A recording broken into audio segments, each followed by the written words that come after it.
वजीफ़ा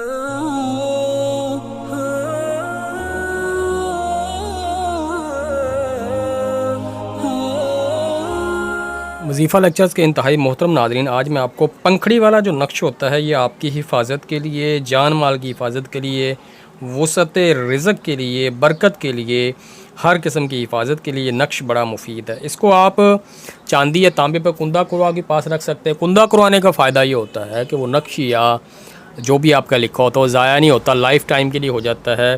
ख़ुद करना चाहें, यहाँ से करवाना चाहें तो रब्ता कर सकते हैं मेरे व्हाट्सअप नंबर पर। अब मैं आपको बताता हूँ इसको लिखने की तरतीब। यहाँ से आपने शुरू करना है, 786 लिखना है।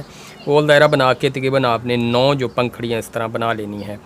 1, उसके बाद आएगा 2, 3, 4 के बाद यहाँ पे जो छोटा हिस्सा 5 नहीं है, आपने यहाँ पे चला जाना है, यहाँ पे लिखना है 6 के बाद आएगा 7 और ये 8 आपने यहाँ पर लिख देना है।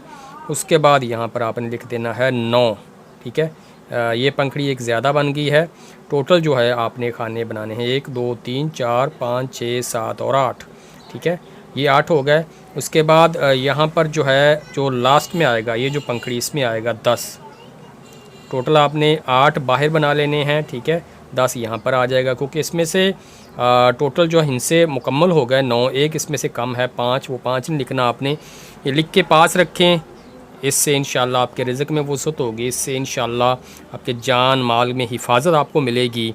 बाकी नमाज की पाबंदी करें, दुआ करते रहा करें। इसी के साथ आपसे इजाज़त चाहूँगा। चैनल को सब्सक्राइब कर दें, 7 घंटे के निशान को दबा दिया करें ताकि आने वाली वीडियोज़ के नोटिफिकेशन आपको आपकी नोटिफिकेशन बार में बर वक्त मिल जाया करें। इसी के साथ इजाज़त चाहूँगा।